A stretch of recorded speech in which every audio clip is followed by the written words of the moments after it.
Welcome. Today's post is The Invisible War. Published on January 31, 2023. Ever hear of Bitcoin Pizza Day? Why did the act of buying pizza with Bitcoin become immortalized? Here are the topics we'll be decoding today. You can always find this list in the description below. If you enjoy this video, please press the like button and subscribe for weekly full-length blog posts and shorter, more shareable videos. Let's begin.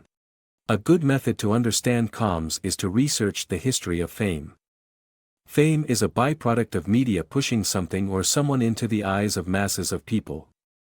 That media push is coordinated by comms, and this is why the larger the push, the more important the comm. This relationship can be investigated for patterns to deconstruct that world.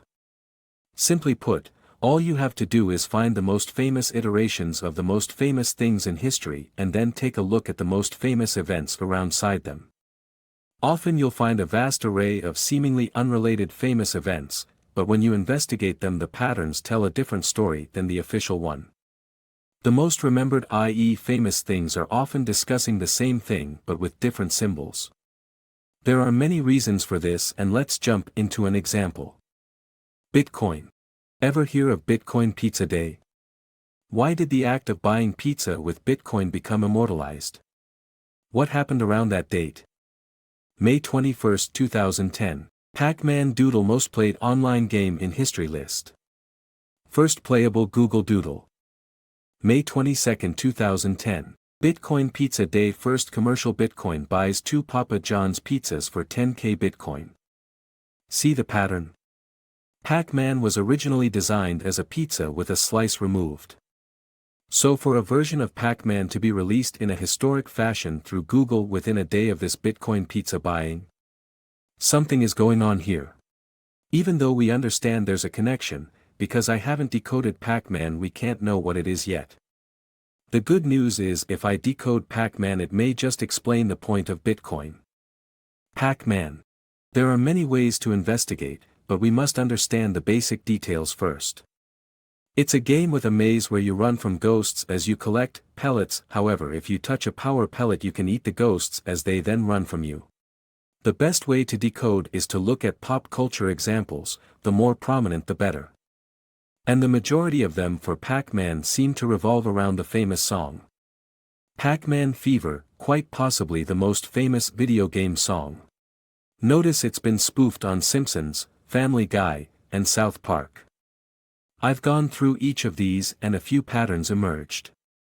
Family Guy used the song as a key point in a trilogy of episodes. An episode where Brian becomes a social pariah for an offensive tweet. He is kicked out of his home and has to hide his identity and association with his family. He has to become a ghost and give up his name and ties to his family so as to avoid an angry mob. When he asks the radio what is going on in his newly destroyed life, it plays Pac-Man Fever, and he begins singing along. I'll decode this full episode later, but the key takeaway is, just like in the game, there is an element of escaping a mob of violent psychopaths to this. The important connection is in escaping the tracking of others. Note the official music video for the song, which involves some government entity controlling Pac-Man to go after ghosts. Now let's contrast this with Simpsons, which was the first to invoke Pac-Man Fever.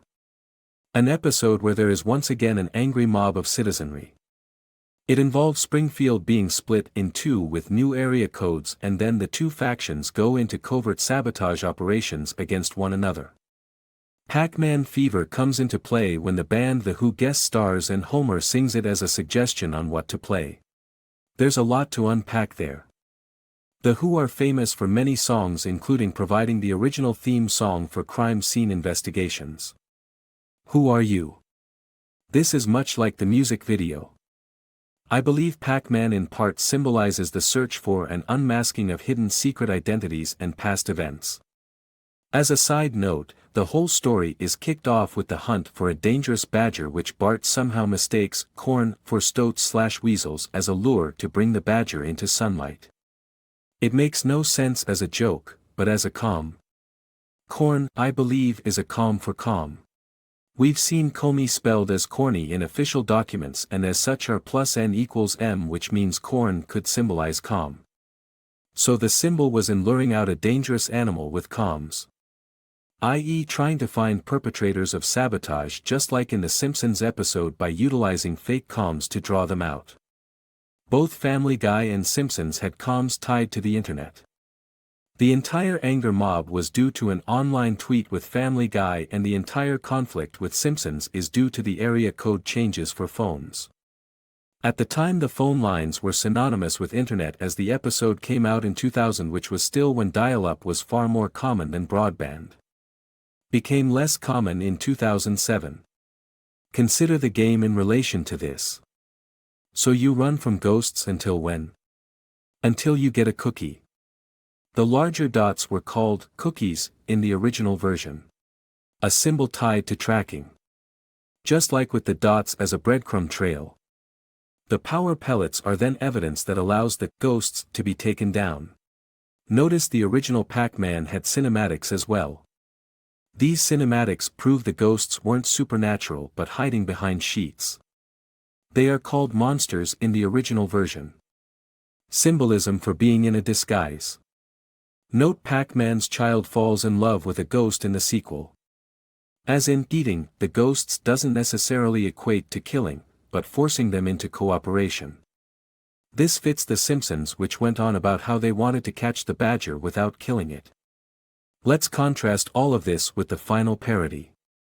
Pac-Man Fever played in South Park during a point when they are on a search for President Garrison. The primary plot points are once again multiple factions at war with one side hiding. In this case Canada plus everyone in America versus anyone supporting the parody of Trump. So that's all three have those elements in common. All three involve one side hiding from another and then the efforts of those hiding and those pursuing. That is clearly what Pac-Man is about. So in South Park they are tracking his feces, pellets, and find him. The song is played in context of tracking a foreign agent tracking POTUS to capture, but not kill. Let's return to Bitcoin. Crypto is known specifically for allowing a person to hide criminal acts. To remain a ghost. It allows people to use money without it being tied to their real identity. Disconnecting the bank from the human. This explains why Google would time their Pac-Man to Bitcoin buying. Explaining why you need to take an extra precaution with crypto to avoid getting caught. A reader of mine suggested this independent of my own conclusion, and I just wanted to highlight how well readers are doing. With that in mind, Pac-Man comms would tie to Al-Walid's arrest the rounding up of countless criminals. Does this make Pac-Man a positive comm? Not necessarily. Crypto was being used in conjunction with Pac-Man as a way to describe how not to get caught. What kind of evidence is being tracked, do you think? Let's look closer at the symbolism. When I looked through the major Pac-Man releases, I noticed this curious one that hit the peak of Pac-Man popularity. March 13, 1982, Pac-Man Plus, Spaceship. March 13, 1982, T.J. Hooker starring William Shatner. Star Trek. Prostitution comms plus police tracking tied to Pac-Man. Notice in Pac-Man there is a set of collectibles that involve a spaceship. Much like Shatner is famously tied to, the symbolism for both is in what kinds of ops are being tracked, I suspect. So does Pac-Man have sexual connotations? Note his name originally being Puck-Man and changed for the US audience. Why? Because the P would turn into an F with a bit of graffiti. As in Sex Man. Also red shoes, and a phallic nose in the original offering. Let's consider the history now. The most famous reported a score of Pac-Man hitting on September 11, 2009. September 11, 2009, Project Veritas reported prostitution sting. September 11, 2009, new Pac-Man World Champion. This was the day after Project Veritas began releasing videos of a sting on an underage prostitution ring funded by taxpayers. This was Project Veritas's second big expose, and this connection reinforces the sex and chase symbolism. Note the winner is from Beaver Creek. That naked gun scene with the beaver joke is said by the director to be what sold the entire film. This helps clarify the timeline of comms. Notice the reporting dates continue as the videos were released. The only dates I found of the high score being set were only at the start and at the end of the videos being released, which further connects them. The score was made a full month before it was reported. The investigative secret videos were filmed by Project Veritas starting in July, which means around August they recognized they were being hit and then set up the comm as a response. Preparing to send it whenever Project Veritas released the videos as a reply. A way to say to people that could be implicated should hide. Note also the author of the song, and how he worked on a game called Lollipop Chainsaw. Lollipop is symbolic of lowly. I'm sure I could decode that game to reinforce this symbol. A game which involves a scantily dressed high school cheerleader, but it all seems obvious enough at a glance. Notice the rewards per level and how they alternate between sexual symbolism and tracking. Level 1, Cherry, sex first time. Level 2, Strawberry, straw symbolism is for sucking water equals investigation. Level 3, Peaches, but symbolism. Level 5, Apple equals computer tracking. Level 7, Melons, breasts. After melons, I'm not as sure how to translate, but the key symbolism certainly ties to unlocking with investigations. So why did Namco send these comms? When I look at Namco's history, I notice they originally were tied to Periscope, investigation comms and pinball. Periscope being to find submarines. The hidden groups of people with nuclear weapons. Symbolism again for finding spooks. Their connection pinball is tied to sex as well. Originally pinball was called ballyhoo, after a fish, the kind of ops used to define catching someone with sex. They would be installed in hotels around the country and were used as excuses to go in with electrical equipment to pull blackmail tapes and set up others. It's necessity breeding invention. Remember who being in The Simpsons tied to Pac-Man fever? Know another of their most famous songs? The one about pinball and a blind/deaf/dumb child. May 17, 1969, Pinball Wizard by The Who. May 17, 1969, USSR probe Venera 6 sends data on Venus atmosphere for 51 minutes. Venus is the goddess of sex and fertility, and these space missions are always comms for something tied to the symbolism. So what could the symbolism of probing the goddess of sex and fertility for 51 minutes be? Blackmail, and so the Pinball Wizard being released the same day about a strange blind, deaf, dumb kid, it sounds to me like this is a marker for sedation comms. The act of creating blackmail using sedated children. A way to secure control over an individual without risking a child telling anyone, because they don't know anything has happened. This ties into many of the ops going on during the Pac-Man years, I think, because blackmail was common among many sides, so how do you capture someone with blackmail that's already been captured? The only way to do it is with more extreme blackmail than they already had so as to ensure loyalty. This explains why children rather than adult women were used, as it was intended to be the maximum level of control. One of many games that utilize this symbol is Sonic. Collecting rings in red shoes like Pac-Man and in pinball-themed levels. With a sidekick being a naked boy with 2 tails. Sonic frees animals turned into robots by a Teddy Roosevelt parody. If you've read my other posts, you already know how he is tied to the origins of blackmail and specifically Japan. Check my Sedated in Seattle post for more on that. Pac-Man would be the building blocks for Tower of Druaga, called Fantasy Pac-Man, which I doubt you've heard of before, but it's a very famous game in Japan. So famous it became the bones for Legend of Zelda's style and gameplay and countless derivatives tied to it. It took the Western Dungeons and Dragons and Wizardry formula and simplified it using Pac-Man's engine. This Zelda connection could mean the symbolism of Pac-Man can be applied to them. I will likely attempt this and in future posts may be able to fully solve those games using this template. While doing that will take time, I actually can decode a major part of Druaga right here. Note the main character being Gilgamesh. I decoded Gilgamesh as a cheap knockoff symbol, and that applies perfectly here as the game was intended to be a Western fantasy game but stripped down. Exactly the same way Druaga was to Wizardry/D&D. Check my older posts for more, but basically Gilgamesh was discovered, and all the news became how the Bible must have ripped off Gilgamesh due to how similar their stories are. It's a joke, in reality it's just another hoax passed off as science. It ripped off the Bible but pretends to be older than it. Symbolism of a knockoff. It fits perfectly with this game. Now we have a full understanding of Pac-Man. But why did they represent Pac-Man with a partially eaten pizza? Pizza pie/bread/sliced bread. In other posts I've decoded pie symbolism as a coded operation. Pi equals pi. The symbol is used to define a coded operation/instruction. A clown throws a pie at an enemy and people laugh. Symbolism for the CIA using media control to smear/mock targets. Different types of pies define different kinds of ops. Cherry as likely sex, pumpkin being scare ops, and a whole bunch I've yet to decode. If pizza pie works as a pie com, then we already have unlocked that it's a symbol of an op. This would fit perfectly with the tracking symbol of Pac-Man. Likely the finer details of the pizza hold some clues. For example, the Italian connection to pizza could define it as Vatican/Church/Rothschild tied/funded. The primary ingredients may clarify.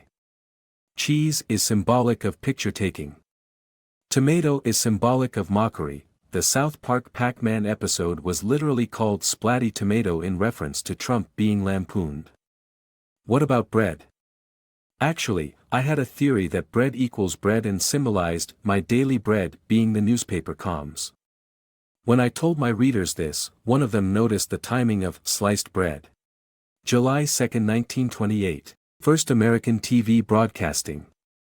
July 7, 1928, best thing since sliced bread. If bread equals newspaper comms, then what did they call the comms on TV? Might one liken sliced bread being instead of one loaf a sequence of slices like a film strip? This fits well, and that reader did a great job.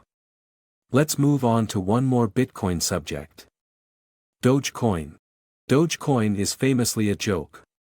However, it's also huge, and amounts to billions of dollars traded. So surely there must be a com or two tied to it. December 4, 2013, 20 million in bitcoins were reported as stolen and not recovered.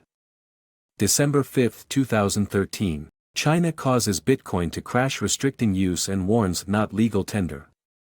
December 6, 2013, Dogecoin introduced. December 6, 2013, Anaheim Ducks 11-game win streak begins. The day after China rejects Bitcoin, causing a massive 50% crash, someone creates Dogecoin, which is full of jokes about how worthless crypto is. Looks like Dogecoin was created to either mock Bitcoin usage or transition people off of it. Let's consider the symbolism of the iconography. A Shiba Inu. The national dog of Japan. February 5, 1936. Nippon Pro Baseball $1 billion industry begins. December 1936, Shiba Inu hunting dog becomes the national dog of Japan. December 12, 1936, Xianxian incident, China-Japan Soviet. December 12, 1936, Chinese leader Chiang Kai-shek declares war on Japan. This was the period of time when China transitioned from avoiding conflict with Japan and letting them take over to fighting them. It's a long story on how that happened, the short version of which is people inside Japan kidnapped the leader and effectively forced him to begin fighting aggressively with Japan. Japan had already taken Manchuria, and I believe the timing of all these events are connected. As in, China begins fighting Japan, which at that time had just taken part of China. China then creates a national dog as a symbol of what? I believe originally Shiba Inu symbolized Japan's pet, which was Manchuria. A territory control so effective it lasted until Russia invaded the same day the nuclear bomb dropped. Reconcile all of this with Dogecoin invoking Shiba Inu right as China attacks and crashes Bitcoin. Is Bitcoin connected to Japan? Well, the biggest and original Bitcoin bank just so happened to be in Japan, and the founder of Bitcoin has a Japanese name. A man named Satoshi Nakamoto, who over the years has been attributed to many identities, but nobody can ever pinpoint the person. The only thing that most agree on is it's not the real name of whomever it really is. September 26, 2012. Japanese automakers suspend operations in China. September 26, 2012. Bitcoin founder contender, Satoshi Nakamoto, LaRue arrested for importing drugs to USA. That mystery of identity means it's a com. The primary of which is simply Bitcoin being untraceable. It's an effective way to communicate it because, with any other type of currency, they could just find the guy through money movement, but that's the point here, you can't. At least not in a regular way. Which is why it became a tool for drug dealers and worse. So what was the comms community being told? Last name, Nakamoto equals CIA symbolism. First name, Satoshi equals Pokemon. A reference to the main character from the most popular media franchise in the world. The catcher of monsters. Note Mdox in Japan has its origin tied to Magic the Gathering, which itself is tied to the Pokemon card game as their biggest contract, but that part is highly speculative. Anyway, the original story of Shiba Inu involved Japan taking China and China plus Russia fighting them back. With that in mind, let's consider when Russia and Japan had a treaty to stop fighting. Kraken. A treaty was made to avoid border deaths. Know what happened that same day? Giant squid death. April 25, 1875. Giant squid killed with removed severed. April 25, 1875. Treaty Russia and Japan San Francisco giving up Sakhalin and taking Kuril, both of which Russia takes during invasion of Manchuria. The symbolism of giant squid being ship attacks. Kraken. A giant squid was used as a way to describe the end of reckless hostility between Japan and Russia. There was a real issue of boats killing each other because of unclear borders. So someone contextualized the event in the form of a news story. This unlocks Kraken/giant squid symbolism, as these represent the cover story used to avoid war. It could also symbolize an evil entity trying to create that war. We now can unlock other Kraken/squid-based comms as they would be used to represent the deaths of a malicious agent overseas. How are those kinds of things paid for again? February 8, 2022. U.S. police seized $3.6 billion in Bitcoin stolen in Bitfinex hack.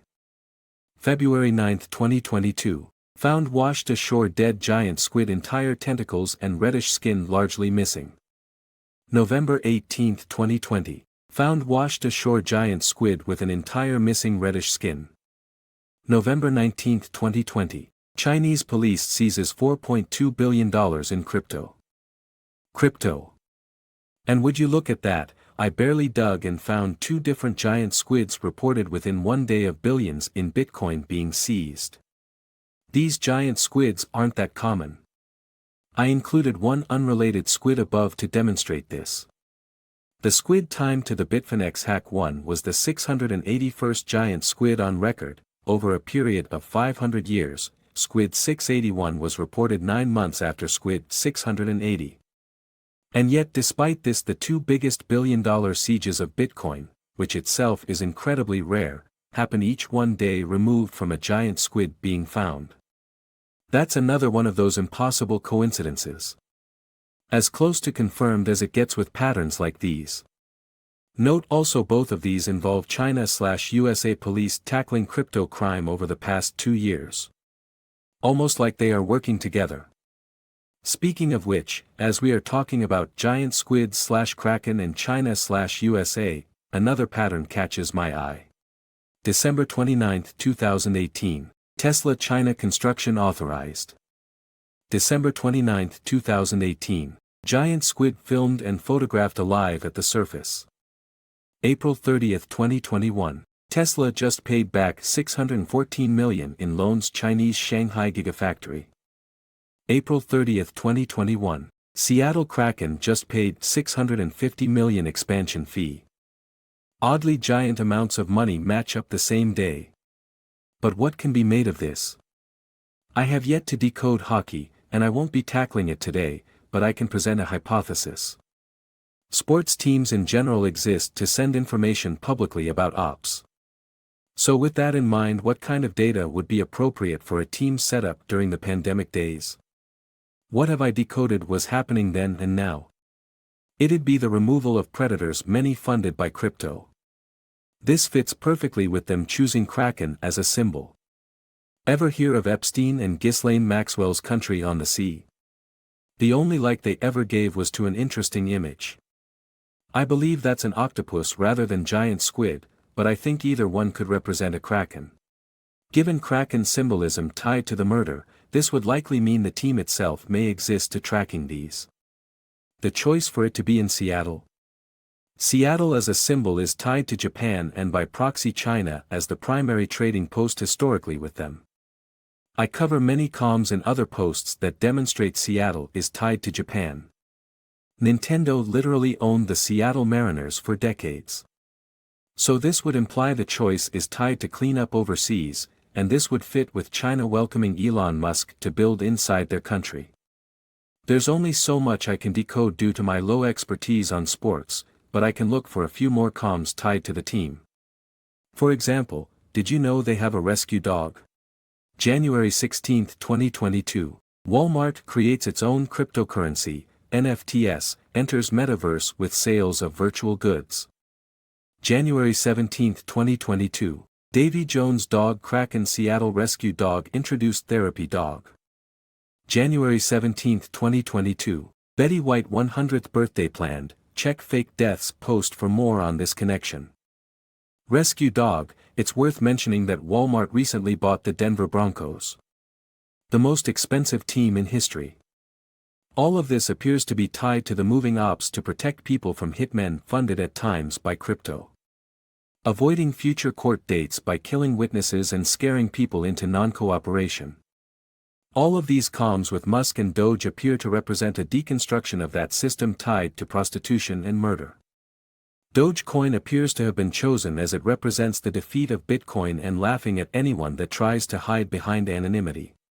May 12, 2021 Bitcoin shares crash 17% after Tesla's Elon Musk bans Bitcoin for Tesla.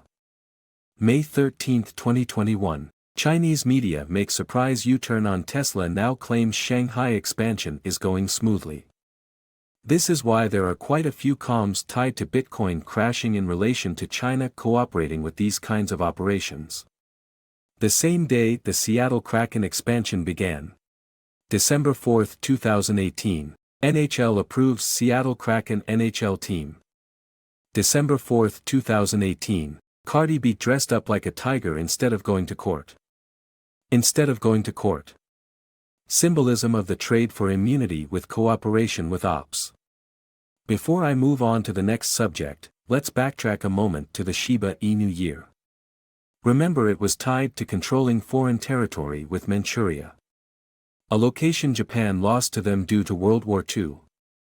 Same day as the A-bomb.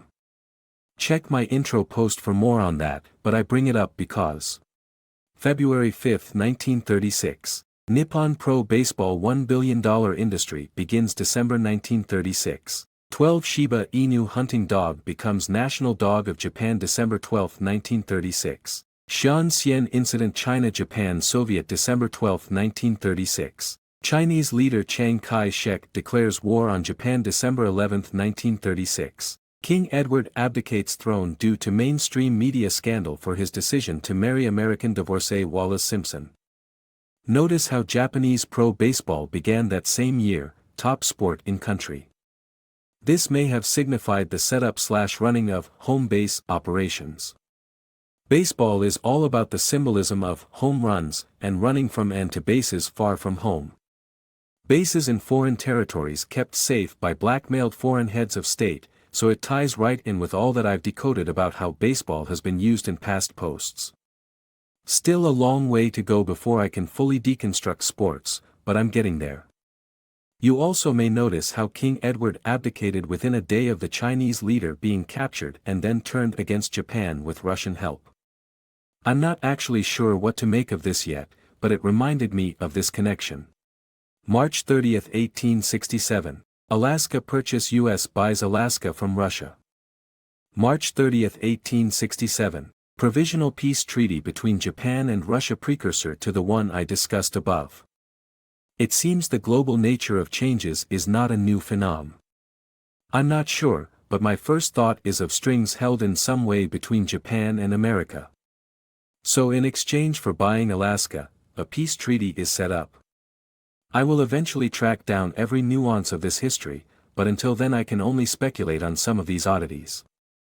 Also, I have a theory on SpaceX as it relates to this global invasion kind of thing. I've decoded SpaceX as moving people around, and I think that's the real meaning of the X. Likely represents crossing over worlds. I've found X used this way in a number of games and media that are specifically about characters from different planets/dimensions/companies moving between worlds. If this is the correct connection, then X is actually cross and symbolizes the goal of moving to a foreign land and setting up ops. This helps clarify the intentions. Cryptocurrency may have been used to avoid a paper trail linking numerous people together. To avoid foreign courts in semi-hostile territory. July 20, 2017. Elon Musk tweets he has verbal government approval to build 29-minute Hyperloop between New York and Washington, D.C. July 21, 2017. Bitcoin Cash Bitcoin increased the maximum block size from 1 megabyte to 8 megabytes. Loop, as best I can understand, seems to tie into the act of how fast money can be printed by government to it becoming spendable money in the hand like with crypto. This connection may be nothing, or it may have represented preparation for moving more money underground. It's finally time to move on from this subject, but we are really circling back. I said I'd be decoding that Family Guy episode with Pac-Man fever in it, so let's get to that. It's quite a rabbit hole to it, actually. Family Guy, don't trust the D in Apt 23. Timing is everything when it comes to decoding comms. This episode must be understood in relation to the time it aired. Note: Saudi Prince was called Pac-Man. October 1, 2017. Las Vegas massacre killing 60 people and wounding at least 413. November 4, 2017. Al-Walid corruption purge arresting billionaire Al-Walid. November 12, 2017. Family Guy, don't trust the D in Apt 23. Given how long it takes to animate, this would have been produced before the strings of Walid were cut. Meaning there was a great awareness of a threat of Al-Walid. If you've read my Las Vegas post, you know just how dangerous things were at that point in time. Therefore the people involved in making this episode were going to be sending comms in acknowledgement of this. One of the first things in the episode is Stewie going to watch an attorney trying to win a case, and then he dies. Note the pizza with the one slice missing like Pac-Man. Effectively asserting that anyone that goes after the dangerous criminals legally can expect to die. Which is what Trump allies were doing with the Anti-Corruption Purge Plus and all the investigations in Congress. I said that was early on, but it's not the first thing. Pac-Man's symbolism is in the investigation of enemies and the pursuit of these foes after collecting what is needed. This is likely why the episode actually begins with a parody of singing while going through trash. Digging through trash, symbolism of going through someone's personal information. Like the deleted tweet that kicks off the controversy that makes Brian a social pariah in this episode. Peter wears a garbage bag as a cape, and the joke is in how Peter brought about this behavior change in Meg to get her to act this way. There is a Meg subplot in the following episode which involves her becoming more and more like Peter and drinking. All of her negative changes stem from Peter's influence, but we'll get to the symbolism of that later. This episode is full of comms on why not to mess with killers like Al-Walid or the mainstream media. We are introduced to irrational outrage mobs. The point being, people can be brainwashed to hate anyone for any reason. These people can be directed to get anyone fired or killed. This is a truth we have all lived through in the first years of Trump, with one nonsensical scandal after another trying to remove him and everyone allied with him. These comms were early on in those days and perfectly represent the threat of them. How do outrage mobs get created? Shepherding. This is why the next scene is of ordering a shepherd pie, which is the very last thing to happen before Brian becomes a social pariah. Baywatch symbolism is of watching the water. Seeing everyone outraged over his trash. Suddenly getting him fired/killed is the top priority of everyone around him. It was based on a real event and likely an example at the time being set. February 18, 2013. Famous racist tweet destroying life. February 18, 2013. NSA changes submitted for collecting private data. This example was likely being sent on why they needed to keep the data out of the NSA's hands, as any privately made remark could be used as a weapon if it's offensive. People accidentally blackmailed themselves and giving NSA strings, and other forces want those strings. So this old comm is repurposed to convey what will happen to anyone that sides with Trump. The scandal is compared to home pizza, bringing us back to the Pac-Man. What follows is a montage of the community ostracizing and harassing the family with threats of arrest and murder. All of which we saw in the early days of the Trump administration. It really was a crazy time. We still see a lot of insanity, but it's nothing compared to then. The kids become targets as well, which leads to them murdering a school. This is an MK comm, as in activation, which is another thing we saw then and for many decades now. It's part of the package of horrors unleashed on anyone that stands against the most powerful. Brian asserts his life has been destroyed, which is what anyone that sided against the media at the time could expect. Note he screams that he loves black porn to children. This is symbolism of him having been blackmailed. The episode began with him trying to be a creep to girls. This leads to the crucial point of the episode when Pac-Man Fever plays. He removes his collar with name and ties to family and becomes a spook. When he asks what it all means, the radio plays Pac-Man Fever. He moves into apartment 23. As we hear domestic bickering, he turns the water to blaze. 23 is symbolism for something quickly being removed. The fact that he moves into apartment 23 is a reference to another show I'll deconstruct later, but for now the important part is it represents his new life. This leads to the next episode, which begins with a short recap of Brian as a pariah, and then the very first joke is an example of the Beatles being killed, as in the symbolism of anyone not playing ball to be murdered.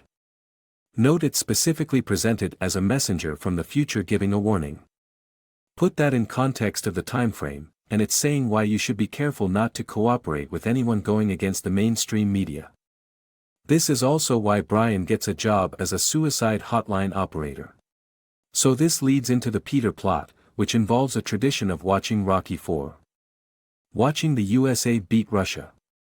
I.e. Vladimir Putin plus Trump. If you recall that long-standing scandal with him being in the pocket of Putin. Dolph/Adolf is who they celebrate as in someone making Russia look bad. He played Drago, which actually helps clarify the Nintendo comms going on then. Drago equals dragon symbolism. Dragon equals many people working as one. Released within a year, and given USSR control at the time, it makes sense as an evil overlord symbolism. So I'll have to go back and plug that symbol next time I decode those old games. Remember that the USSR was ended not long after that. The context for this episode is history repeating, as in Russia itself will be ended if they keep on not cooperating. This is why they go to find a copy of Rocky IV. They go to get a copy of the film and note the films they find. A Million Ways to Die in the West, and he responds, no thank you, as in rejecting the idea of playing along and instead going against the Trump administration. The whole episode is about tying Trump to Putin and Putin to evil, as we will see shortly. They find it written in terrorism, and Brian gets a job at the suicide hotline. In this new terrorist version of the film, Drago/Dragon wins. And then they begin insulting Putin, which leads to him coming in and making a joke about pants pooping and fixed sports games. Something that will come up later. A fight that is done as a way to present Putin as evil as possible. Then it shows Trump as wanting to go and grab the genitals of women with Putin. The first of several comms tied to trashing Trump. The irony is, if you've read my posts, you know Trump said that because it was demanded by the same people insulting him. So it's really just them making fun of themselves when you understand the real story. Hopefully, you've read that post. If not, please click the intro button at the top. So Brian at the suicide hotline ends up masturbating to the funeral of his co-worker's family. Note the mention right after of Putin murdering any journalists that slander him. The comm here is only understood when we dig into the voice actress. It's about the war going on at the time between two sides. Martha is tied to the origin of the "Make America Great," so she is being used as an example of someone on the other side.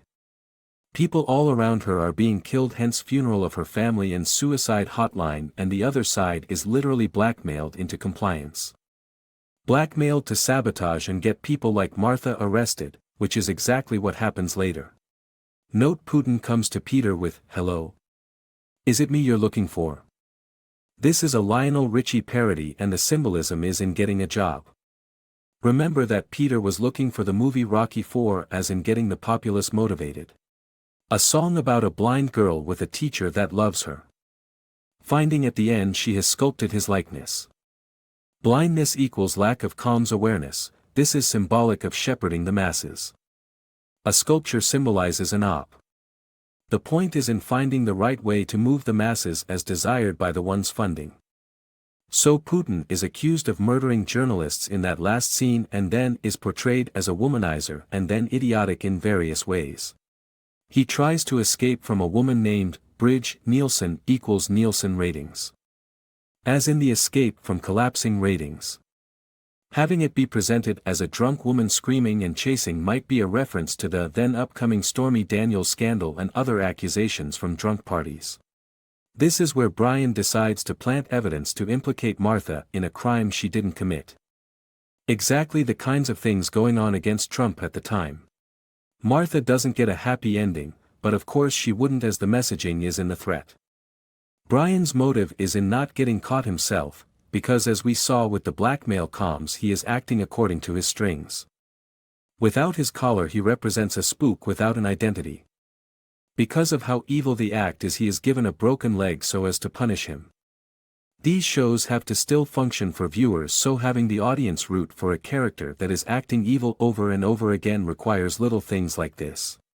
The next part involves more Putin bashing with him rigging football and then deciding to suspend Tom Brady.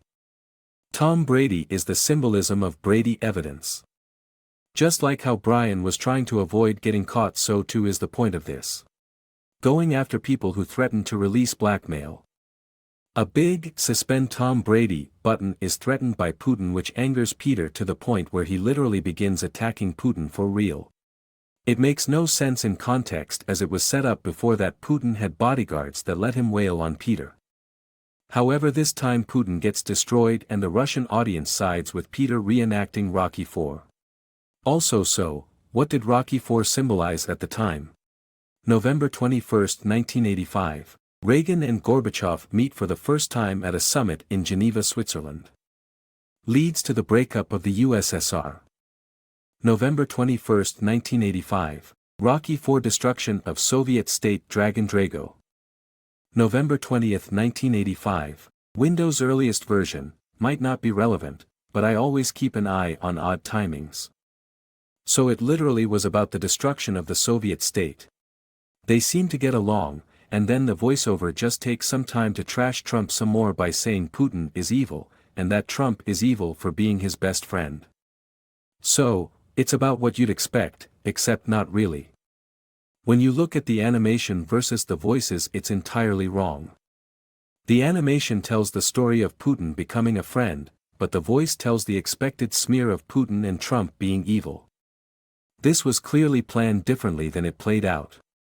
This is the result of the animation being finished many months before it hits. They can change the audio but not the video. This is why the disconnect. Meaning they expected Putin and or Trump to begin cooperating, and if they had, the episode would not have had that voiceover. Instead, it would have been a story about how they nearly killed one another but then decided to be friends. This fits what I know about that time frame, as there was a massive effort to turn Trump. Instead, Trump hired Durham, and that has led us to today. Okay, now we get into the final episode of the set. Brian began by watching sex tapes and then spies on neighbors, like in Rear Window. Rear Window is a famous film often parodied about a man with a broken leg spying on neighbors exactly like this. He tries to investigate and then give police reason to step in and arrest. Famous movies like this are often tied to comms, and in this case. August 30, 1954. Atomic Energy Act of 1954 allows private companies to gain technical information, restricted data, about nuclear energy production. September 1, 1954. Rear Window with Thelma Ritter. Side note, Kristen Ritter stars in Don't Trust the Bee in Apt 23. September 11, 1954. LSD prostitute setup complete midnight climax MKUltra. September 11, 1954. First Miss America broadcast. Interesting events around this time. Possibly tied to CIA monitoring setups, but I'd need to watch it myself to get a better idea. This episode is the last of the Pac-Man set, and if you recall, the set began with Principal Shepard confronting Brian, and this is where it all comes together. Given all of these episodes tie into a rejection of Trump, and the last episode dealt with Putin, of course this one would have Trump as the villain. You may remember I brought attention to the Shepherd's Pie comm as Peter ordered it just before the scandal. The point is in creating a scandal. What scandal? It involves Brian spying on and trying to take down Principal Shepard after witnessing what he believes to be a crime. In reality, there is no crime, but by making accusations it creates an investigation which ruins Principal Shepard, much in the same way Mueller was meant to for Trump. The point was tied to Peter ordering a Shepherd pie, so the comms sent by him are key to the setup for this. You remember in the first episode of the set, the very first joke involved Meg copying Peter to dig in the trash. In this episode, Meg copies Peter to become a drunk. Meg spirals out of control, imitating her father. I can't be sure on this one, but I suspect this is symbolic of getting people inside an administration to make small mistakes that can be blown out of proportion. The overarching goal was in creating something Mueller can prosecute, and so instigating insiders into making mistakes would do the trick. Brian tries to get a criminal investigation underway. The principal is shown to have a doll collection which involves him going for the dolls and then masturbating. This ties into the earlier scene with Stewie and Fight Club snitching. The comm here is like with Meg in getting someone humiliated and fired by a spook. Accusations of perversion are standard fare. It all being done from Windows is likely due to this being coordination for the internet. As in the many people on social media, Twitter/Instagram. This is why the first episode and this one prominently had Twitter/Instagram as key plot points. So they find out the murder of their wife didn't happen, but a smaller crime did. The point of this episode, one believe, is in accusing someone of something you know they didn't do to get at the smaller dirt that will appear when a dig is performed on them with big accusations. It's something a media empire can do easily to destroy a life of an innocent person. Russiagate comes to mind. And so in exposing the minor crime inside Shepard's fridge, he becomes a hero allowed to return home. The first episode in this set was called Don't Trust the D in Room 23, and that's a reference to another show that I feel would make a good dig here. Don't Trust the B in APT 23. This show begins with the main character's fiancée screwing her roommate on her birthday cake. There is a mystery on why the main character is ecstatic about it. Cutting to the chase, the comm here is of a honeypot trap. Someone used to ensnare and remove a problematic person in one's life. Just like with Family Guy, this is about taking a job in destroying someone. It backs up, and the main character compares a new life and job to the coffee house in Friends. Coffee symbolism is of hot news with Friends, as a show was symbolism for a network of people tied to creating it. Her parents tell her they will send her bread and to not take any local bread. Bread is newspaper comms, and so this is about making sure to only follow directions from her own affiliation. Her fiancé is the one who gets exposed in the start of the episode, the revelation of which the main character calls the best moment of her life. He is introduced here as someone performing psychological experiments on children. MK Ultra Comms. Being involved in monitoring/conditioning kids is what is traded for career advancement. These shady practices tied to both of them are likely part of why her life falls apart here. Suddenly her happy life ends as her new job workplace gets seized by the government. All accounts frozen, forcing her to radically change directions in life. Note she moved from Indiana for this job. That's an indie film comm, as it implies involvement in the MK Ops again. So due to her being attached to murder comms, just like Brian in Family Guy, her life falls apart, and she has to start over. She is forced to use her life savings to get a room, which is where she meets the B in room 23. All her prospective roommates are tied to sex in some way.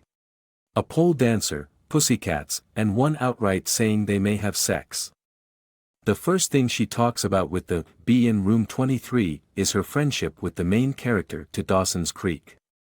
He plays a major role in the show, and so by decoding that show we can further understand this one, but let's go through this first. Now remember that this is all about ops, so when she accepts being a roommate with the B in room 23, a person across the window's masturbating while watching her, as she wears her Indiana college shirt. So this is about ops tied to computer surveillance, much like the MK ops are, and her roommate being naked is an indication that there is some element of fishing for suckers going on. This has to work for casual viewers, so much of the plot requires reading between comms. So for the casual viewer, she seems to be freaked out by this naked lady and masturbating man. She talks of how she got a job with a rap music video where someone tossed money at her. Ops funding. This is saying that what they are doing, using their bodies to lure plus surveillance, may be tricky, but it's potentially highly rewarding. The main character is then asked to take off her pants and have sex with guests. She refuses, and then we get into the star of Dawson's Creek talking about her con artist jobs. Con ops, just like Brian with planting drugs. In fact, that's the kind of thing she does in this show every episode. These are the kinds of ops being coordinated/marked by this show. The fiancé of the main character, on the other hand, just continues doing psychological experiments on a 13-year-old while monitoring him 24/7. This is MK Ops, and it's not presenting them as positive, but there are many competing factions using them to take one another out. This is why him being the one exposed and destroyed is not presented as any kind of negative. The first story involves the main character beginning to con alongside her new roommate, getting involved in the ops. Her couch is sold to a bunch of kids around the same age as those her boyfriend surveils playing Xbox. She seduces the neighbor to try and get it back, but then a promise of setting their house on fire if it is not returned. Getting back the couch for Chinese focusing/sex enhancement drugs she had hidden inside them. Dawson's Creek star in particular wanted these, and so we need to decode that show to really understand, but for now the point is they are running scams to make money that involve sex and drugs, but the crucial difference is they don't involve giving drugs to kids. By taking the couch with the drugs back, it's rejecting these ops. This is probably why her fiancé gets exposed, as this is drawing a contrast between bad and evil. As in, they can run scams all day long but not go that far. The B in room 23 then interrogates the 13-year-old the husband watches using drugs and alcohol. At a glance this seems to contradict what I just said, but all of this is in service of exposing the fiancé. Ending the source rather than the symptom. Literally gets a child drunk and then bringing him to divulge how the fiancé is cheating. Meanwhile the main character gets a job at the coffee house just like in Friends. She tries to tell the main character what she learned by getting the child drunk. She isn't believed, and so the Dawson's Creek star vouches for her involves a story about her getting him arrested in Vietnam and raped. She then gets her boyfriend to cheat exposed, which allows her to end the relationship.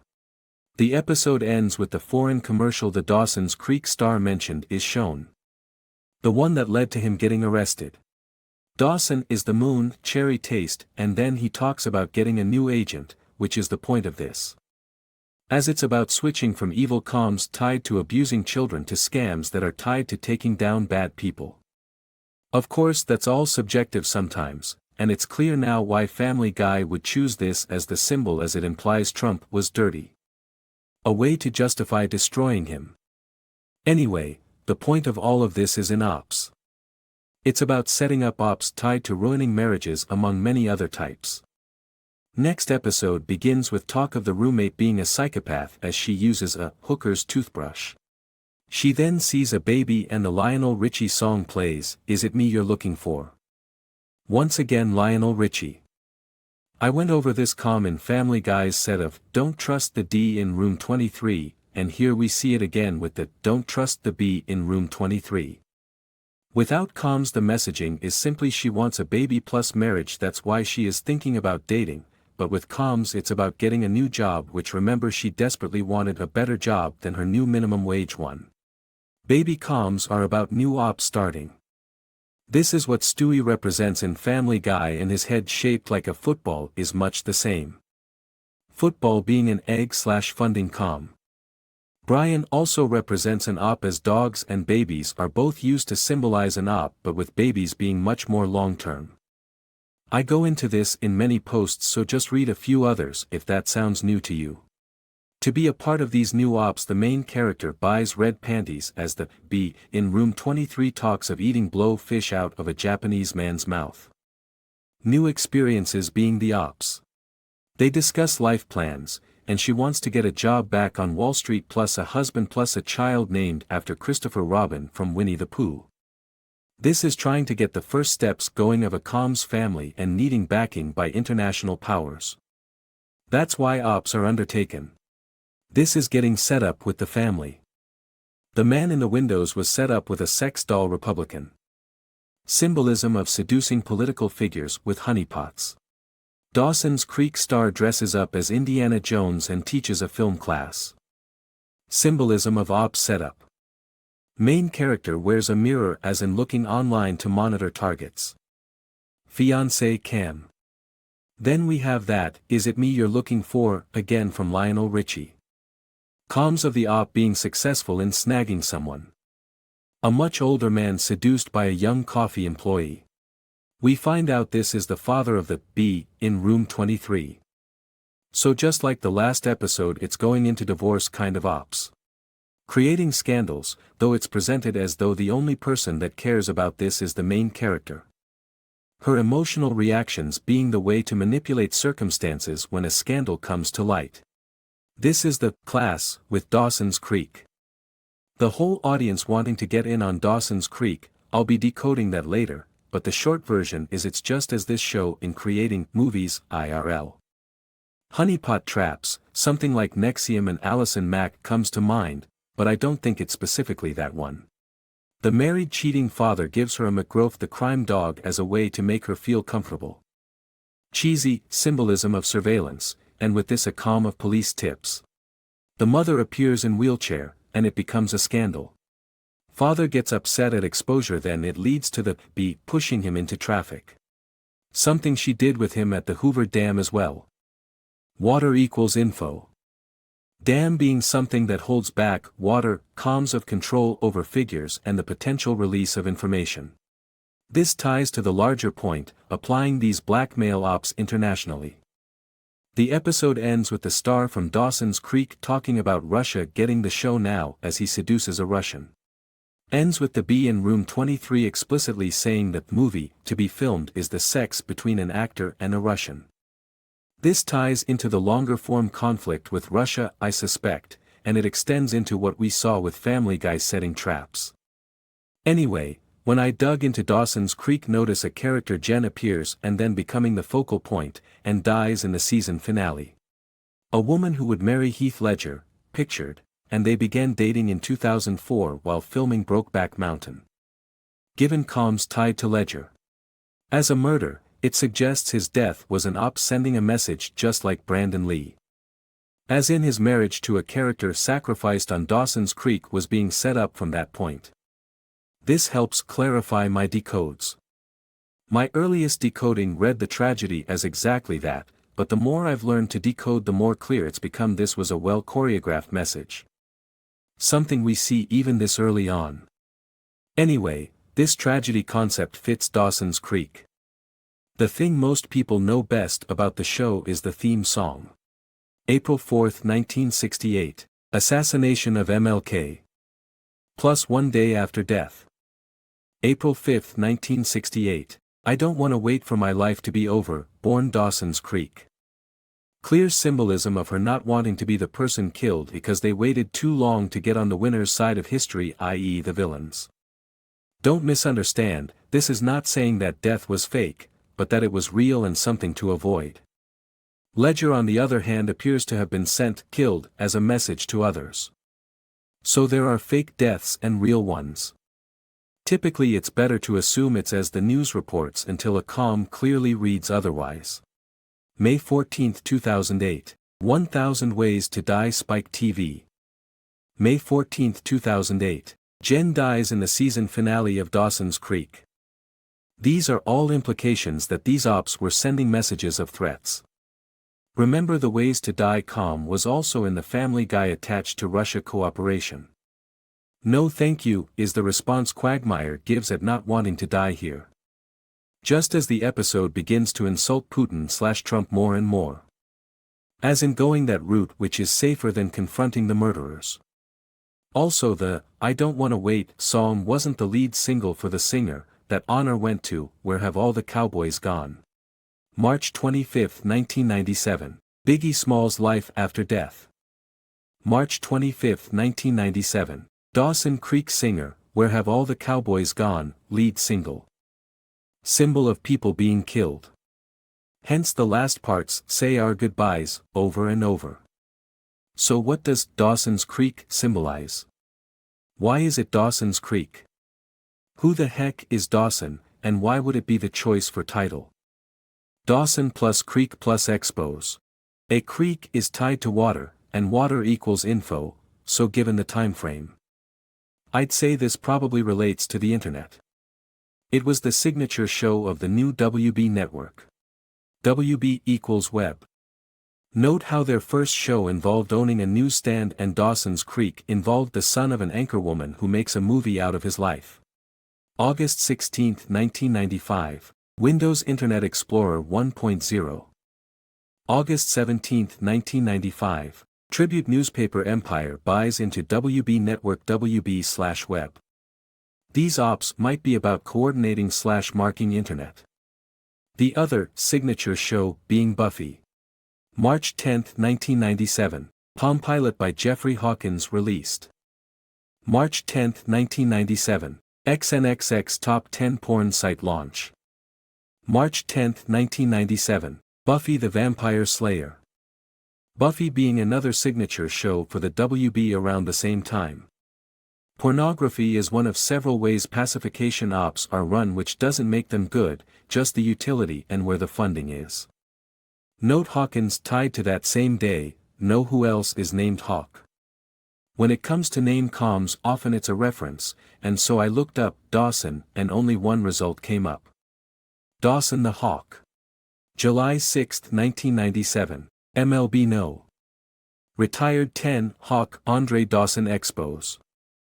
July 5, 1997, Mars Pathfinder renamed Carl Sagan. A famous baseball player. Note the Montreal Expos retired his number 10. 10 as in I.O., as in computer, at least that's my theory on 10 at the moment. I decoded Carl Sagan tying to the internet in this post. Specifically tied to Voyager as a comm for online. I.O. being retired would imply a change in ops online if I'm correct about the net connection. There are two particularly famous moments that kept appearing when I researched Dawson. One of which was being the 1977 Rookie of the Year. Which is a year I talk about more than any other.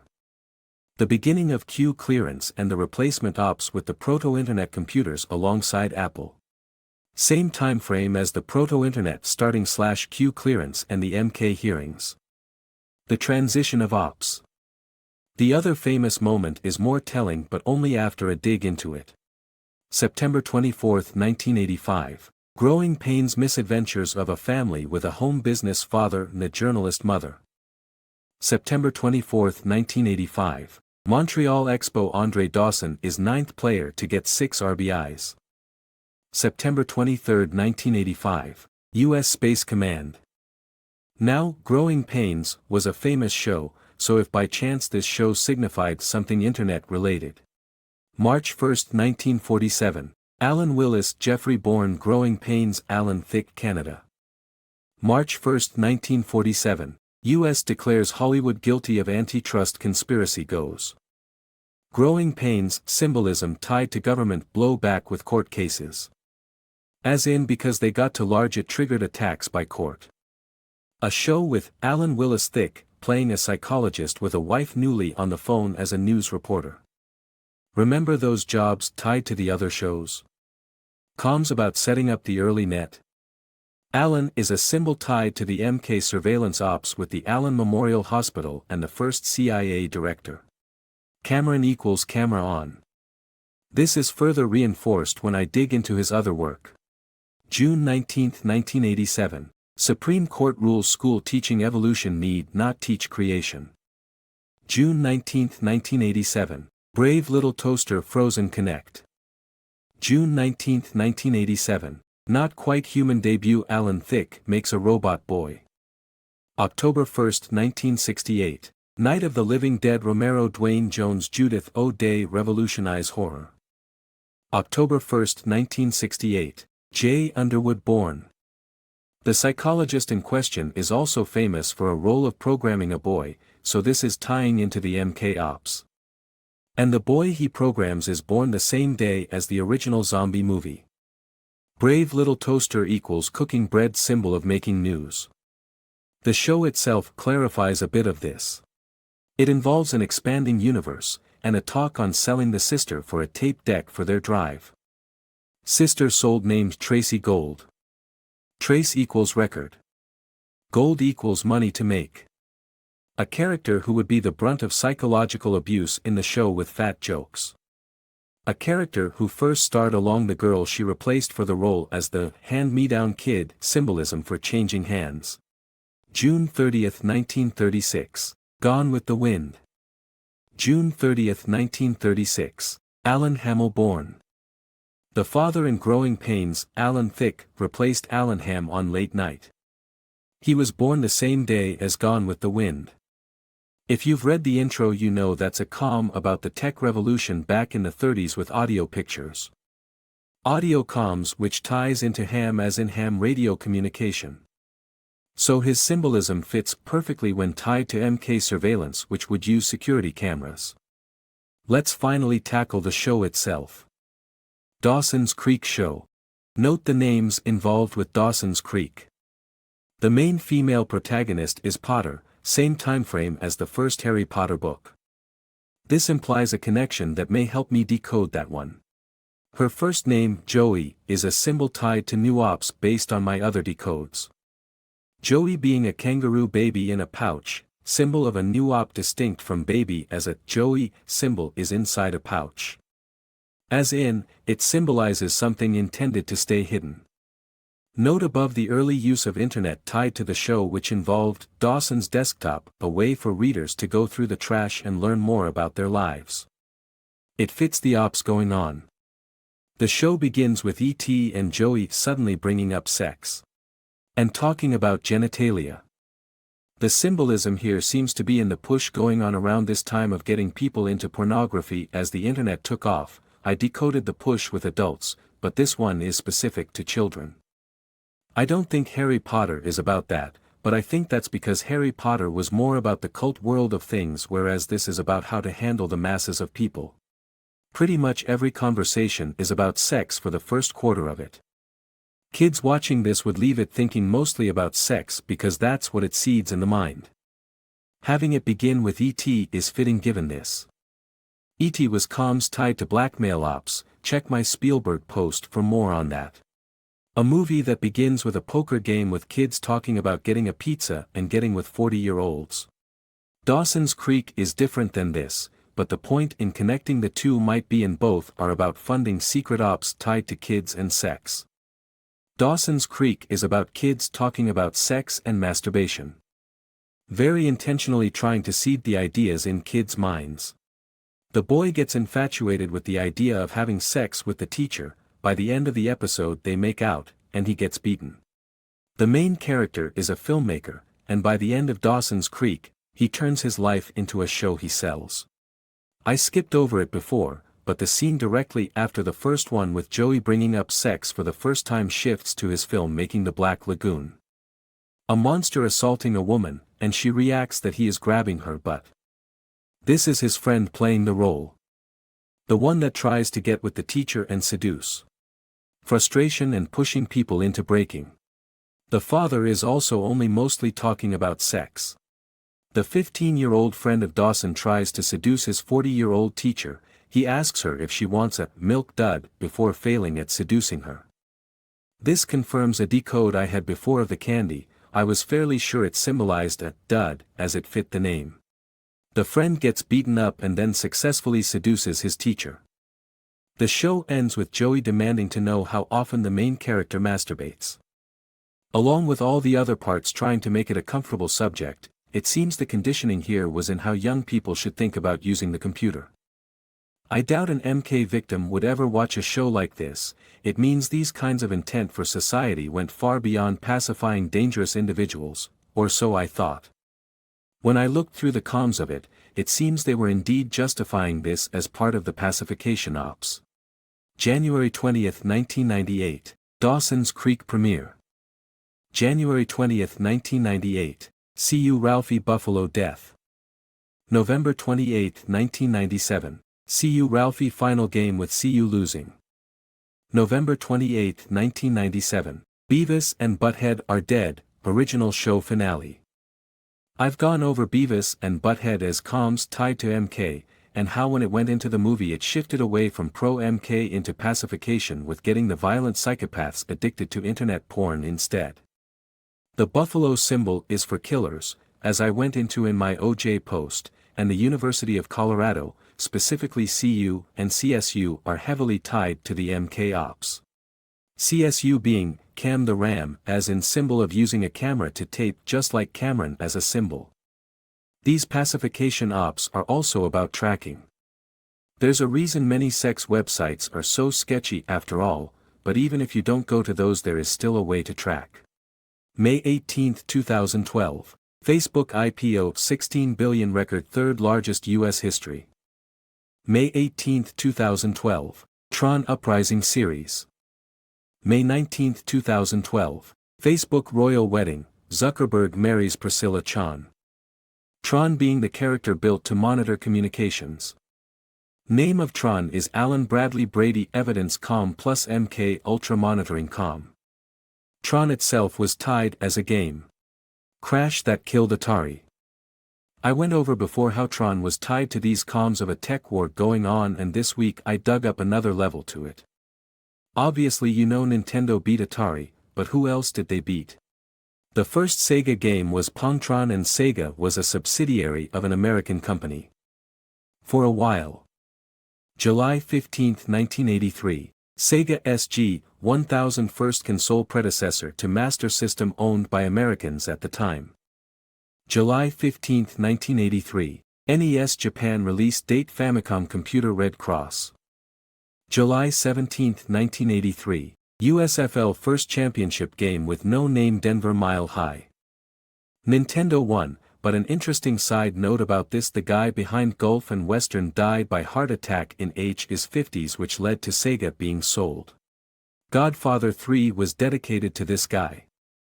Given Godfather 3 symbolism being the cleanup of the cult, it's interesting to consider. It seems this tech war, which I previously decoded as Sega and Nintendo killing Atari, goes a lot deeper, with Sega being taken by force in the early 80s. I've got a lot more I need to dig up on this, but I'm getting there. I'm sure it's confusing to many readers, but keep in mind I'm putting it together myself. When I fully understand it I'll be able to present it cleanly. Right now I'm still solving it. I know Nintendo is doing good things now, and so I wouldn't worry too much about it. As you could see from the Family Guy comms, it's quite a commitment to go against that Goliath years ago. Anyway, one last side note on this. Check my Star Wars post for a larger decode on that film, but the short version is it was about transporting data long distances and specifically away from government hands. The data being carried was carry, and it represented the MK footage change in 1977. This was a high-confidence decode because of the other films I went over in that post. What's interesting here is in the wake of the popularity of Darth Vader plus Star Wars we got Space Invaders. Lucas confirmed Vader's master was Nixon. Nixon ended the gold standard leading to his removal. The symbolism of the empire, being America trying to run with control over currency away from the central banks typically in control. This wraps back around to the funding of ops in foreign territories. The fiscal bubbles created by central banks pumped Japan in the 80s to dominate tech and cars. Atari's game console/Sega both American and destroyed/taken over. DeLorean also destroyed while the legacy carmakers thrived. USFL newcomer died while NFL thrived. This was an old power holding on to its position at top of the world. Funding MK/blackmail more and more to build an army that could shut up anyone and control any place. I'll expand on that in future posts.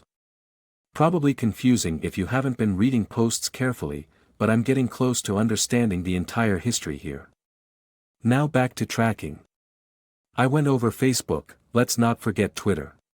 April 5, 2011. Sellout of American Nuclear Information Letter Westinghouse Nuclear. April 5, 2011. Twitter new homepage with map, follow your interests. Interestingly, Trump made reference to April 5, 2011 letter about nuclear reactors and exchange of information. The agreement to give nuclear information, which could be interpreted as Twitter agreeing to sell user data to foreign buyers. Another subject. Dolly Parton, NoTrap. Comms utilize symbols to convey information. I decode many of them in every post, and one of the most important things to learn with decoding is recognizing and defining the root of a symbol rather than the comm. You can decode comms all day long even without having fully decoded the symbols attached to them. So long as you understand the basic idea of a symbol, you can apply it and solve all sorts of comms. This is most clear when dealing with celebrity comms. For example, I decoded Dolly Parton's comms in a post, but I didn't fully decode her as a symbol. I'm referring to the famous sheep clones named after her. A sheep clone from a breast. The breast part gives it away. Then we can just understand the symbolism of sheep, and it becomes clear with the surrounding comms that this is talking about pornography. This was 1997 as the internet was rapidly becoming focused on pornography. The way they achieved cloning was specifically stated to achieve success they had to put the host to sleep to get the desired behavior. Sleep symbolism in this context being about putting masses of people into slumber. Pornography acting as a sedative to keep people from utilizing the new revolution online to better themselves. To keep them distracted as much as possible. The same day the sheep clone was introduced, Dolly Parton herself was animated on Saturday Night Live. February 22, 1997. Dolly Parton SNL, creepy stalker cartoon plus Alec Baldwin plus Tina Turner with skit about a young girl talking about the sin of masturbation. February 22, 1997. Dolly Parton sheep clone announced from breast clone. An episode that led up to Dolly Parton with a skit about the masturbation and doing it even though your grandmother says it's a sin. Talked into it by Tina Turner. Note the Dolly Parton cartoon itself. About a man stalking Dolly Parton. The symbolism of masses of people newly stalking various adult models. Masturbating to online pictures of women. Exploding in numbers across the world. I could go into quite a few comms to represent this. Earlier in the post I mentioned cross symbolism with companies, and there was one series at the focus of one of those crossovers. A game where there are invisible monsters and the only way to see them is with a sexy robot. It's more subtle in the original game, but in this crossover her powers are activated by stripping. It's blunt as symbolism goes, but that makes it easier here. Cosmos. Cosmos symbolism plus Mossad. An iteration of a com is solved, but while we understand Dolly Parton is tied to sex symbolism and breasts, that still doesn't give us her root. There are many stars tied to sex symbolism, but there is a lot of nuance to the messaging. Let's try and solve the root. For most major stars, the best trick is to dig into the things that put them on the map of stardom. The most popular thing they ever did plus the first major thing. With a star as consistent as Dolly Parton, it's hard to choose. Note her second major motion picture. A film about a whorehouse run by Dolly Parton that operates with the permission of law enforcement. It ends with their clients running for political office. Sounds a lot like the blackmail politician comms. You may notice there was one movie ahead of this one. A film about blackmail to some extent. But let's stick with the whorehouse film. It originated on Broadway. April 17, 1978. Nuclear-powered spy device lost reported. April 17, 1978. Best whorehouse in Texas musical debut. Spy device lost. Sounds like what prostitution was used for. I'm not sure just yet what 12 years ago represents, as without specific dates it's hard to relate. Note the ad used under that article as it gives a wink at the content matter with young girls posing scantily dressed. It's clear Dolly Parton ties to prostitution, and we can get more specific. Her most famous songs are said to be Jolene and I Will Always Love You. Note Jolene involves lyrics about a girl named Jolene able to seduce her man. Inspired by an 8-year-old fan that she describes in the song. He talks about you in his sleep. She wrote, I Will Always Love You, for her mentor Porter Wagoner. A man that gave her big break. She was the third of several. More sleep symbolism here, which is a method of prostitution I've discussed in various posts. A way used to sedate and victimize children as they aren't aware of the crimes committed against them. Port plus wagon brings the girls. Portal. With that in mind. Her name. Dolly equals doll. Parton equals NoTrap backward. Symbolism of ops that are safer. Note this song of hers. Her first major song before Jolene was about a girl in a mental institution. Note it was published the same time Chernobyl began setting up. This is relevant because. Did you know she has her own theme park? Does that date ring any bells? Dollywood? May 3, 1986. Silver Dollar City, Tennessee reopens as Dollywood. May 4, 1986. Chernobyl contained. Chernobyl disaster contained the day after Dollywood opens. Chernobyl is commonly represented by its amusement park. Looking at other dates tied to her. February 23, 1993. Dolly Parton Slow Dancing with the Moon. Billy Ray Cyrus Romeo Origin of Miley Cyrus Connection Godmother. February 22, 1993. Epstein Shell Zorro Purchase Land. Billy Ray Cyrus being involved in this song. Dolly Parton / NoTrap is Miley Cyrus's godmother. So any symbol we have for one, we can potentially get closer to solving the other. Dolly Parton worked with Billy Ray Cyrus on Romeo, the same album I highlighted above. A song about a woman in the heat for him. The other film I highlighted, Romeo and Juliet. Where she plays a gnome with Elton John songs. I've decoded this film before, and it represented home surveillance ops. When the filming transitioned into a network of people taking on the risk rather than the government. Specifically the MK ops and blackmail. The footage would get sent overseas using security outlets like ADT. So it's likely comms for local non-government funded ops. The typical ones I cover and probably many others. Effectively taking over for Chernobyl when those operations collapsed. Potentially attacked and dismantled. This is why a new amusement park replaces Chernobyl, as it collapsed at the same time the park in Chernobyl was to open. February 2, 1970. Dolly Parton album, The Fairest of Them All, Mirror. February 4, 1970. Chernobyl Pripyat founded to house nuclear city. Some of the rides are of note for Dollywood. One in particular was based on a movie called Thunder Road. A very curious film about moonshine runners and car crashing. Why make a ride about crashing? May 10, 1958. Thunder Road film Ripley Dolly would later based a ride on the crash to death. May 9, 1958. Vertigo noir psych thriller Alfred Hitchcock, starring Jimmy Stewart and Kim Novak. May 9, 1958. Russian Mikhail recaptures World Chess Championship. May 9, 1958. Mattel Barbie doll registered.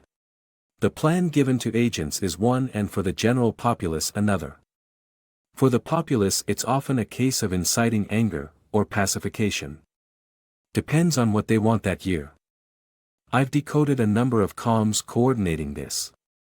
Most of the recent ones I've shown involve pushing pornography, but there is another type, but it's strongly tied to the same thing.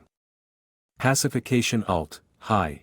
I'll be going over this more in depth in the future, but just so you understand the other obvious kind. Cannabis practically by definition is something that pacifies. I actually decoded this film and made a bunch of screenshots, but I can't fit them in the post, so I'm going to just give the super short version. Obviously getting people into this kind of thing will pacify, and if we follow the star Redman notice he has a famous dog named Daddy. His dog is called the True Dog Whisperer. As in his dog gave Cesar Millan his start and this is the official history. Why would the dog of a pothead be the master of the most famous dog handler on the planet? Consider the fact that Caesar was parodied in a South Park episode about marijuana and child pacification. It unlocks the symbolism there. An episode about Cartman as a psychopath becoming tame using dog handling. The other story is Randy taking cannabis and his testes growing into giant sizes. One story feeds into the other. Marijuana pornography addiction and then tracking. The daddy name for the dog I'm pretty sure is because they are taking on the father figure role. Effectively Redman's symbolism with marijuana is tying to raising various delinquents. This ties into the point of that Dog Whisperer show, albeit I need to watch it to decode it fully, but the basic look fits. How High is similar to the South Park episode there with the contrast of masturbation to online porn to marijuana use. The very first scene involves the main character selling marijuana at a window to someone with code words that define it as a sexual aid. As he goes to get the marijuana sex aid it shows his girlfriend sleeping topless to which she is woken up to do her job. Symbolism of pornography active. The very next thing that happens is his friend comes over and shares that he got a new girlfriend online, and he had pictures of her, only it's just pictures of her and it's the same as all his other girlfriends. The last picture in that collage is from the very end of the movie to demonstrate these kinds of comms are all throughout. That a character uses his dial-a-ho service, because he likes handjobs symbolism again for internet porn and masturbation. It's redundant just how many jokes they make about it. There are a few other points worth discussing in the film. Lark Voorhees as the girlfriend. A girl who plays Lisa on Saved by the Bell. Voorhees being a symbol for Jason Voorhees. In the show she was constantly hounded by a computer expert in Screech.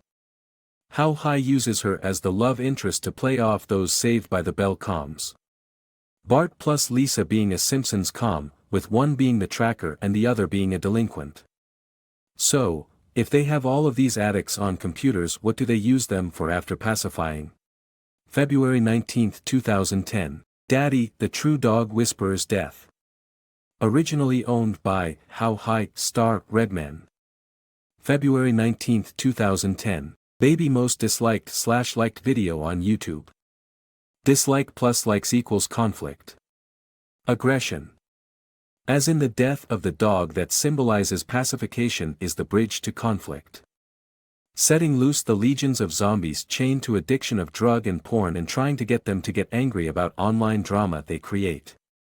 Seeing if they can engage people. Having a certain subsection love Bieber and another hate and then letting it play out. The bigger picture is coming together.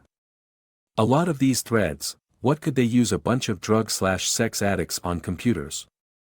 Well, you are now seeing exactly that, got a long way to go, but I'll get there.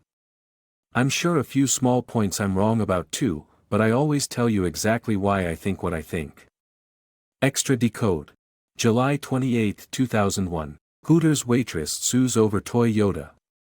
July 28, 2001. Google image search launched. There are different dates for this online on Wiki, but all agree on the month.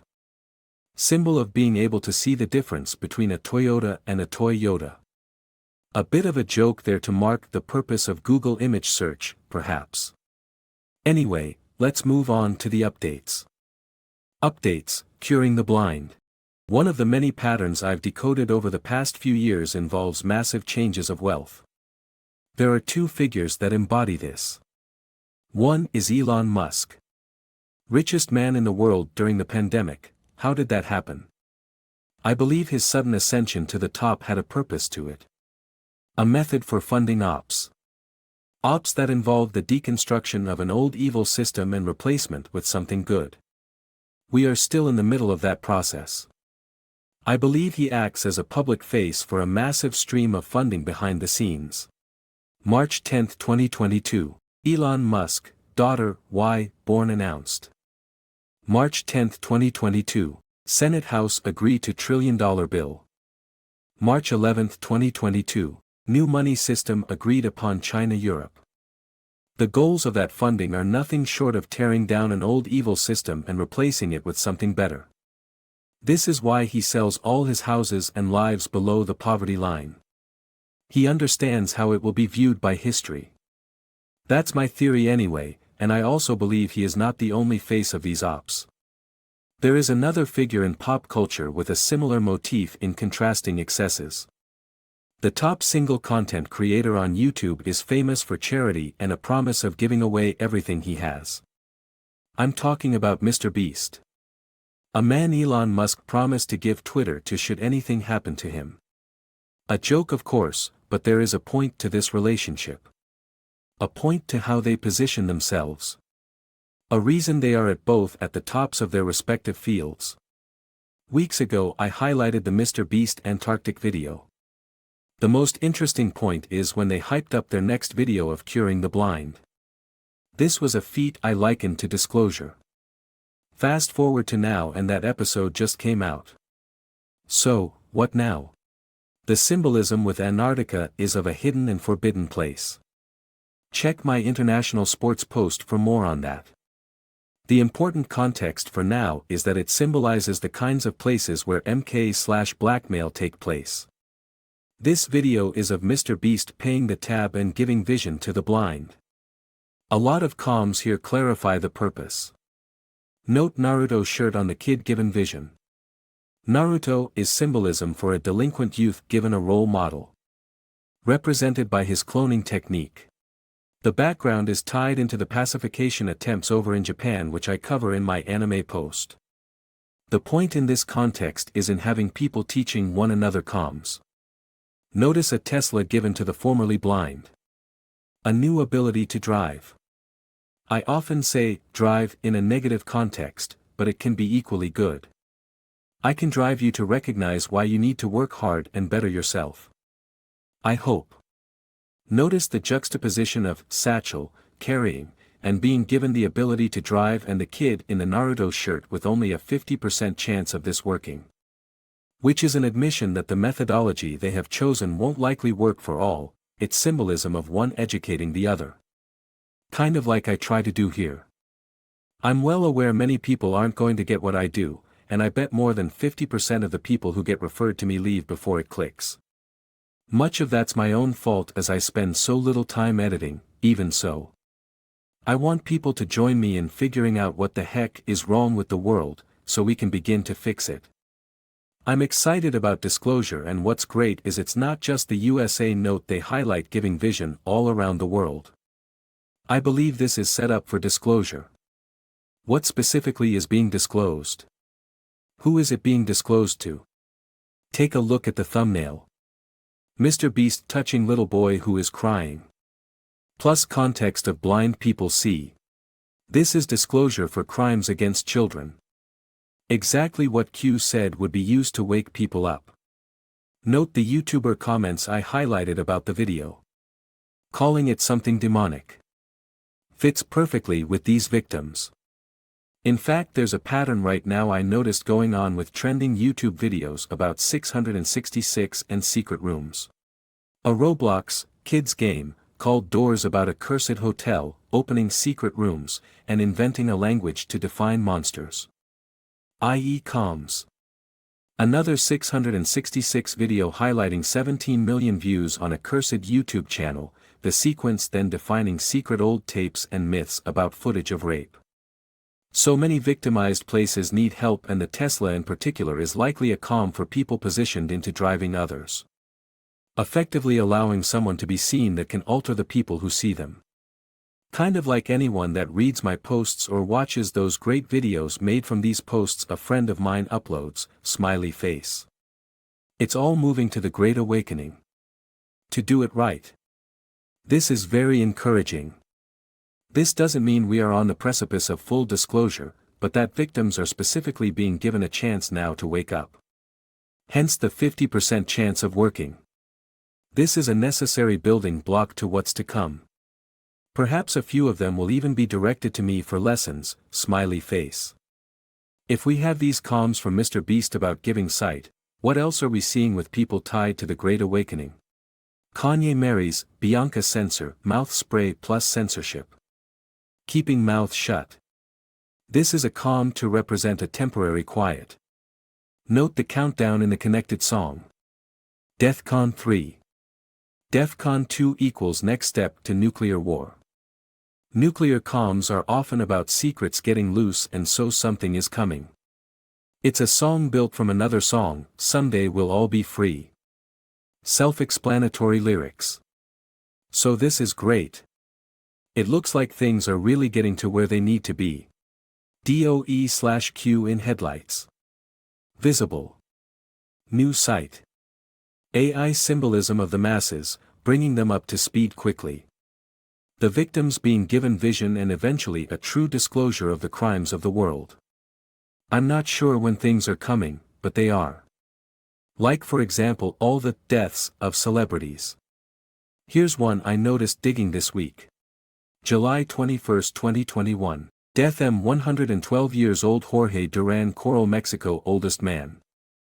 July 21, 2021. Death M. 111 years old Melville Williams Barbados oldest man. July 21, 2021. Death M. 105 dog years owned by celebrity Redman. Coincidence? The two oldest men of their respective countries all died on the same day. Died same day as Daddy Jr., who was 105 years old in dog years. I believe they intend on bringing a lot of supposed dead people back as an important moment when disclosure hits to help with the narrative. Living proof of media lies and a quick way to change the subject. With the Mr. Beast comm, it's clear the start is going to be with people who were once child victims getting disclosure, but they have a lot of avenues outside of that. Heck, they have a way to give a parade of dead people that can shock the masses awake as necessary. Time to finish this up. I hope what I'm doing can be of help in some way. Smarter people than me are surely on the case. I've trusted them and will continue to. I trust people to help me elevate this world out of the hell it's been condemned to for countless generations. We've barely scratched the surface of human potential. How can anyone think differently when people are held back by a labyrinth of secret languages? There are so many comms weaved into education and TV and internet that make part of the people aware and grow smart and involved, but for the rest it acts as a barrier they can never scale to see the real world or accomplish anything meaningful in it. I know how big a deal tearing that down is.